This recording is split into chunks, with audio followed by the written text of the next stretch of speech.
What's up, guys? It's Anderson here from the TGB boys, back at you again with another react video.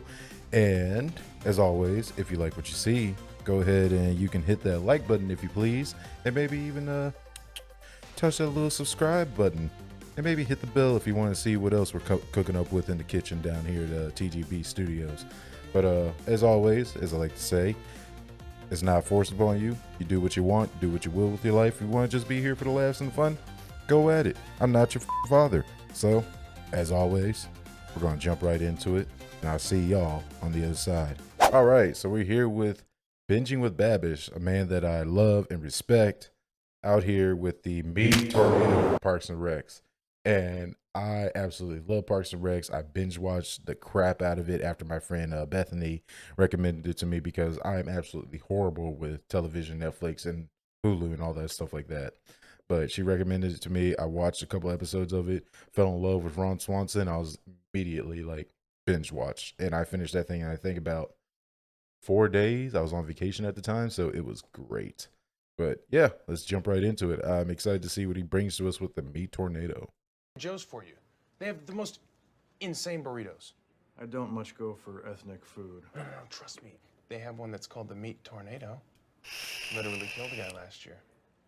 You had me at Meat Tornado.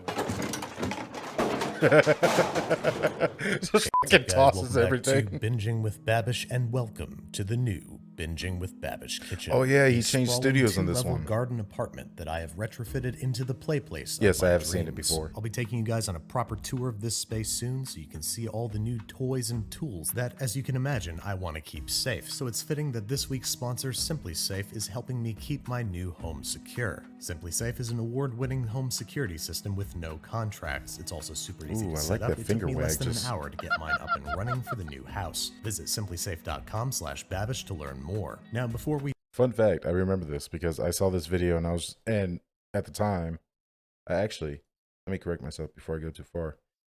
Oh yeah, no, this came out in 2020. I completely forgot, but I had heard of Simply Safe way before this. Like I was watching Binging with Babish, but not like watching Binging with Babish. And I remember hearing of Simply Safe. It wasn't from Binging with Babish. It was from somewhere else. And I was just like, that looks like a good home security system. Looked into it, found it was actually really, really good. Hashtag not sponsored, but I hooked my mom up with it, and she has it at her house now. And that is not a free invitation to any of you out there. Trust me, she has a gun and she knows how to use it.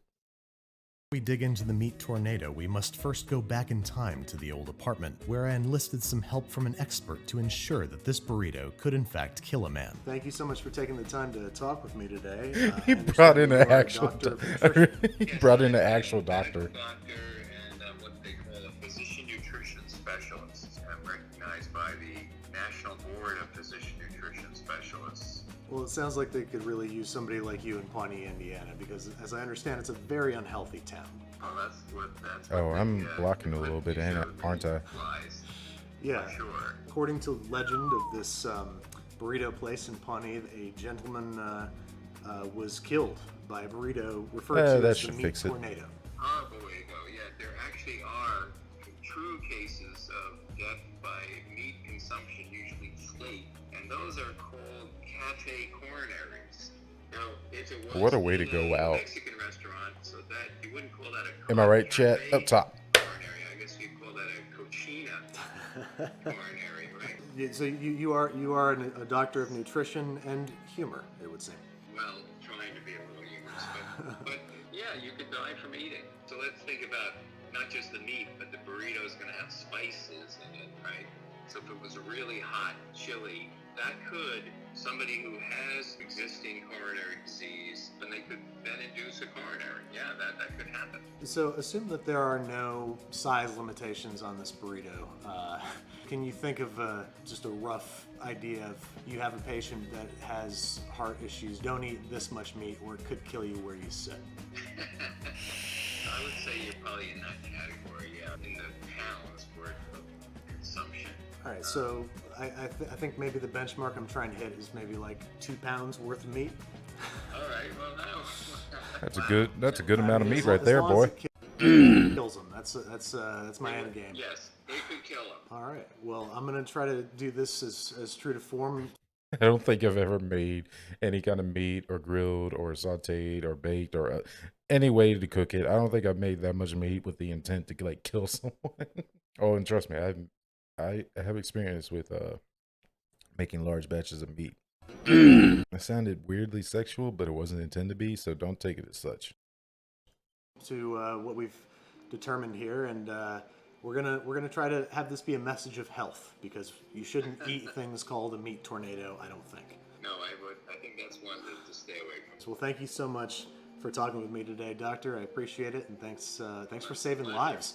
Armed with this lethal knowledge, I set out to make a 2-pound spicy bean and meat-filled burrito with a Ooh. license to kill. First up, flank steak in a simple marinade of 1/4 cup each lemon juice, vegetable oil, soy sauce, and chicken stock. Half a teaspoon cayenne pepper, 1 tablespoon ground cumin. I feel 1/4 cup sorry of for white his sugar, dishwasher. 2 crushed They cloves have of so garlic, many and dishes about to a wash after tablespoon each this. kosher Oh, salt God. and freshly I grated hate washing my pepper. own dishes. And because we're trying to be legit And I do some or creative authentic stuff. or whatever, a whole lot of fresh chopped cilantro. Tiny whisk until homogeneous, and then we're going to pour it over our flank steak to make a sort of carne Never asada. understood the tiny Remember that whisk, marinating honestly. your meat in a bowl or casserole helps prevent cross-contamination in the fridge. Once everybody's evenly bathed in the such a marinade, nice we're pour. going to cover and fridge for about 4 hours, flipping once or twice throughout the process. Now on to the next meat of mention, carnitas.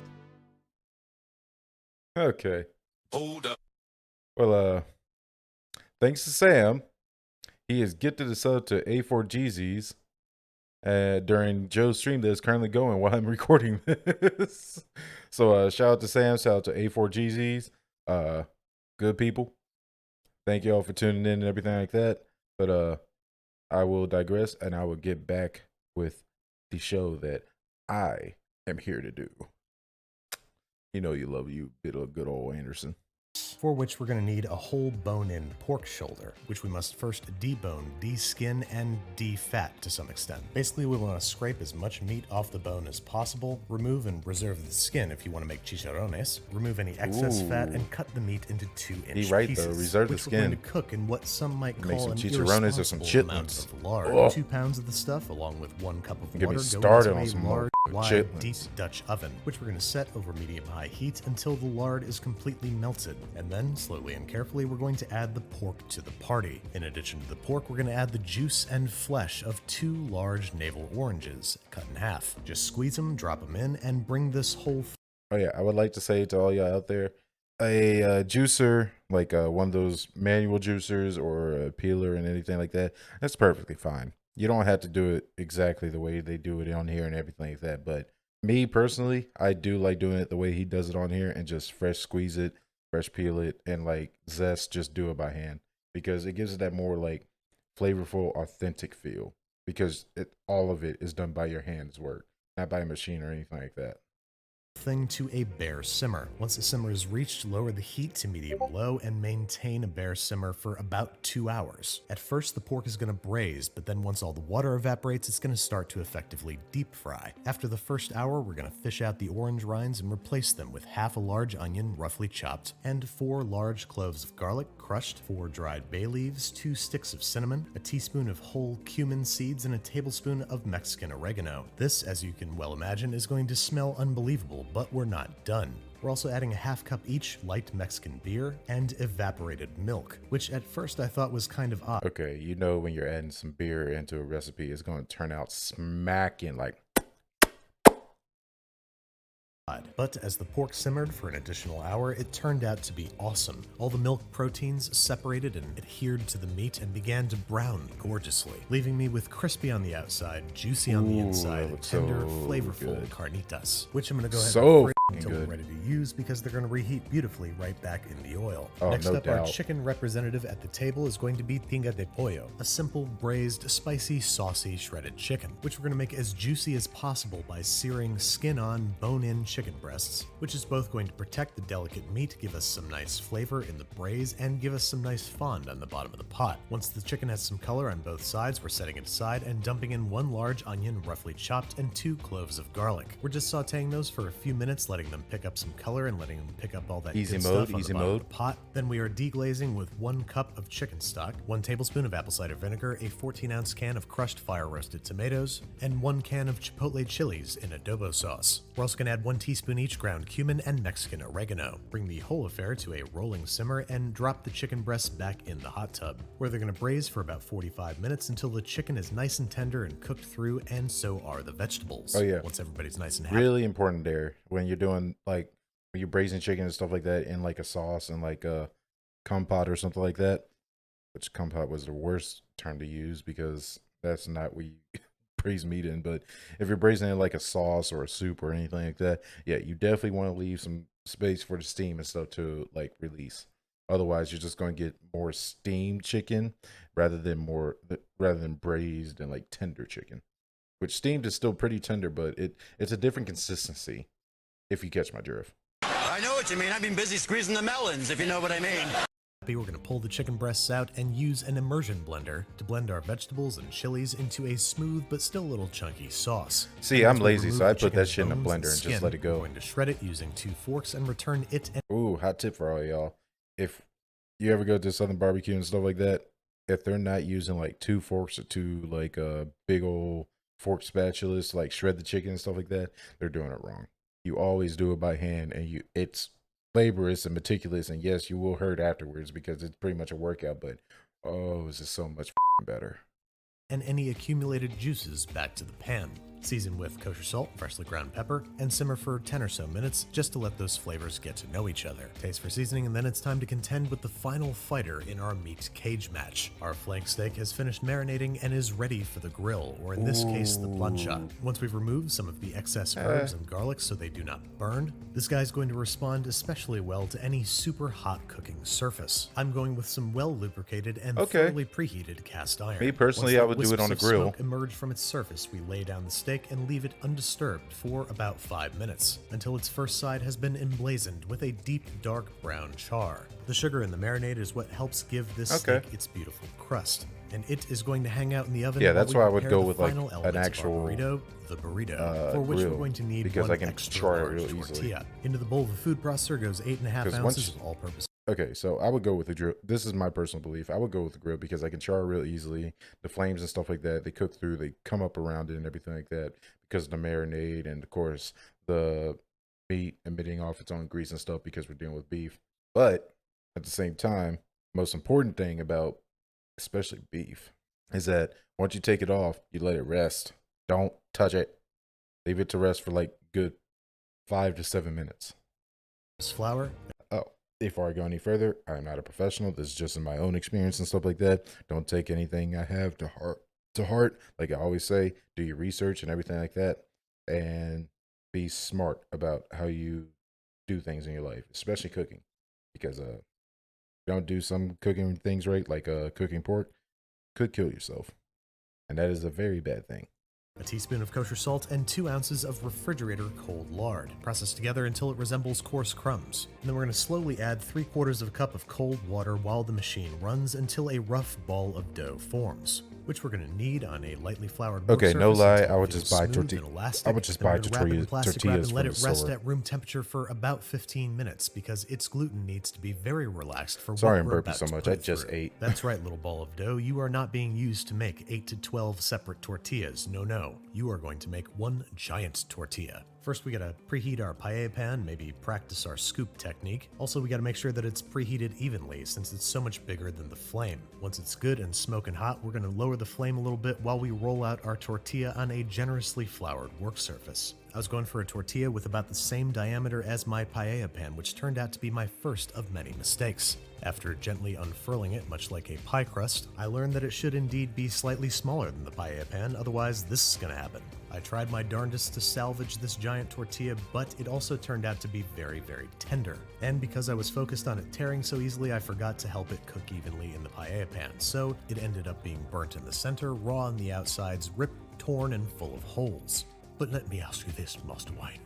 Why do we fool? Well, Alfred, it's so we can learn how to pick ourselves up. I On love my it. next try, I used only half the batch Got of that dough, Dark which I Knight, rolled out thinner reference in and there. smaller. I love it. also kneaded the dough twice as long so as to develop the gluten so it wouldn't be so delicate. Immediately after getting it in the pan, I tried to evenly disperse the heat so the tortilla would cook evenly, and rather than use a rolling pin, I'm not entirely sure why I did that, I used a pizza peel to flip the gargantuan tortilla. Cheers emanated through the kitchen as it was successfully flipped, and we could all see the burrito that it was to become. Once cooked, there was only one thing left to do: turn it into a meat delivery system. So back over on the worktop, we're going to start prepping our meat for burrito insertion. The flank steak is very Okay, to be fair, I would never do this because that is a whole lot of meat and a whole lot of prep time to make this meat. But individually, yeah, no doubt. But like I said before, I would definitely not make my own tortillas. I'd just go to the store and buy one and be like, that's good enough. I'm not wasting that time making bread and stuff like that. I've made bread before. I've made pastries before, but I suck at baking in general. So they usually don't turn out picture perfect or anything like that, or even good sometimes. So I usually just buy them from the store. If it's like a custom dessert or something like that, I'll make it, but I will tell the people that's eating it, or even myself, like, don't expect it to be like the picture or picture perfect or like 5-star good. Expect 3-4 stars, not 5 stars. Sorry, bro. I suck at baking. Grilling, frying, and everything like that, dealing with meats, got you. important to slice thinly across the grain. If you slice it with the grain, you're going to end up chewing on shoestrings rather than meat. Correct, because you're kind of Once slicing need only brisket be at that shredded point. or chopped into bite-sized pieces. They are one of the most delicious substances on planet Earth, and if there's one thing to make from this episode, it's them. Because as we established with Dr. Rothkopf, what we're about to do you should not attempt at home. The time has come to stack our tortilla proudly. Carne asada followed by carnitas. Then I'm laying down the cheese and topping with tinga de pollo so it melts more effectively. Some refried beans to help induce cafe coronary. And since we want this thing to be spicy, I can think of no better final topping than a few big glugs of the last dab. Hey, you're not taking too many bites of that before you have to be like, I need water. And as you I need it! You can see I am not being sparing with this hot sauce that clocks in at more than 2 million Scoville units. Last but not least, we gotta make a burrito out of this thing, so I'm going to try my best to employ proper burrito rolling technique. Tuck in the sides, roll it over on itself, tuck in the bottom, carry the 7, and there you have it folks, a slightly sloppy but nonetheless legitimate meat tornado. And I'm sorry you can't see the numbers on the scale, but it clocks in at 1 pound 15.8 ounces. So I'm comfortable with going ahead and calling this a 2-pounder. Yeah. Before we can dig in, of course, we have to take a look at that cross section. And unfortunately, I got a little excited and cut in too early, so the cheese wasn't fully melted yet, but I was still looks pretty nothing short good. of ecstatic to dig in. And I'll tell you something, folks, it was blow your pants off delicious. It was something I would have made a valiant Until this effort hot to sauce enter kicked into the in. Clean Plate Club until I remembered it was positively slathered in the last dab. Oh no. Oh, it's hot. Oh, that's hot. That's hot. Real slow. Want another bite? That's hot. Okay. Oh. Had to bow out of that That one. could kill a guy. Thanks again to Simply Safe for sponsoring this episode. Like I said before, the setup Hey, process look at that is handsome easy ball and face. fast. The system is shipped to your house and then Beautiful you man install right it there. yourself. It took me less than an hour. They've got sensors to wonderful cover chef. every window, room, and door, plus Yep. other extras like temperature sensors and HD cameras. Not only do they look sleek, they work great too. You can choose the pieces that work best for you in your home and pick the monitoring plan you want with no contracts. So thank you, Me, Simply whenever I Safe, gotta for change the helping me batteries in the keep fire my new alarm. home safe. Visit simplysafe.com/babish to learn more. The link is in the video description below. All right, so like you said, it's in the video description below. I'm not adding for him. He's already done it. But yeah, definitely that looks fucking amazing. But at the same time, I would not never attempt to make that because yeah, you might actually die from that one. But yeah, all the meat and stuff like that in this took so much time to prep and so much like preparation steps and like people don't know, but like maturing and like what's it called? Letting the meat rest and letting it like soak and marinate. There we go. Marinating it is actually very important in cooking, especially with beefs and stuff like that, that you want a certain flavor, like a Mexican flavor with a little lime zest and heat and stuff like that to it, or maybe even Cajun, or even like a rustic country or something like that. But like, yeah, you got to marinate your meat. Be smart about it. Let it defrost it right. Don't just take it frozen, put it in hot water, and like try and cook it from there. No, put it in the fridge like a day before, let it defrost. Then you can put it in hot water if it's still not defrost enough. But usually, yeah, defrost your meat right, marinate your meat right, and you turn out with amazing dishes like this. Trust me, I've experimented around the block with my defrosting method, my marinating method, and everything like that. But like again, another banger from Babish, fucking amazing. I wish I was there to sample that meat tornado. That looks amazing. Like I'm pretty sure I get through like even a quarter of that, and I'd probably be asleep on the couch. But then again, I'm gonna leave it here. Let me know what you thought down in the comments. Let me know if you would even try to attempt to make this, or if you would even like this or anything like that. Like to me, it sounds wonderful and everything like that. And also, you know what? Leave your grilling, cooking, sauteing, leave any cooking tips you have down below. Like, give it out to the people. Like, let everybody know we all community here. Let's get it right, and let's try and help each other out. But other than that, I'm going to be out. This is it for me. I'll see y'all later. Peace.